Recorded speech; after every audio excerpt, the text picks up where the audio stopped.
Армысыздар қазыналы қазақ елі. Қара күштің иесі, әлемге танымалы қазақтың білекті жүректі палуаны, қайтпас қайсар өр бабамыз Қажымқан Мұңайтпасұлының 150 жылдық мерейтойына арналған ақпараттық сағатымызды бастауға рұқсат етіңіздер. Қажымқан Мұңайтпасұлы 1871 жылы 7 сәуір күні Ақмола облысы Қараөткел жерінде дүниеге келген. Ол кісі ғұмырында 77 жас жасаған. Ғұмырының соңында Түркістан облысында дүниеден озған екен.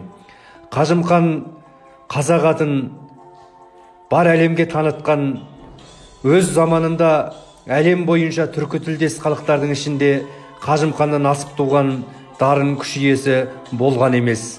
Әлемдік жарыстарға сол кездегі саяси ахуалға байланысты лақап аттармен өз атын жасырып шығуға мәжбүр болған. Сол жарыстарда талайлаған әділетсіздік көрсе де еңсесі түсіп, сағысынып көрмеген балуанымыз талайлаған биік белестерді бағындырды.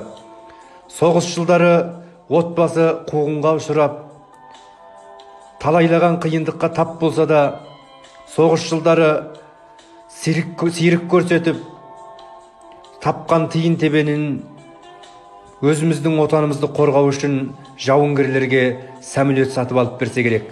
Соған ризалы болған сол кездегі Ресей елі Қажымқанға батыр атағымен қоса сыйлық беріп, қолынан марапаттаған екен.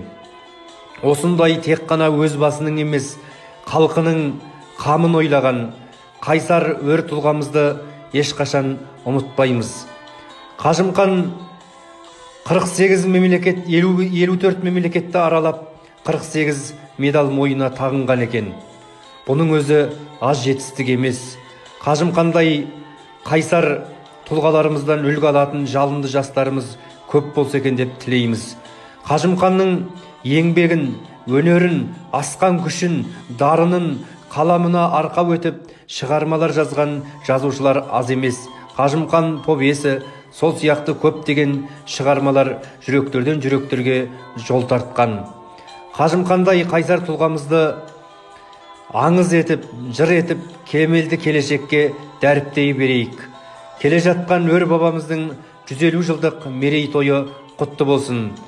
Бүгін сіздердің назарларыңызға ұсынған Қажымқан Мұңайтпасұлының 150 жылдық мерейтойына арналған ақпараттық сағатымыз осыменен аяқталды. Аман, сау болыңыздар. Азаматтарымыз аттан түспесін.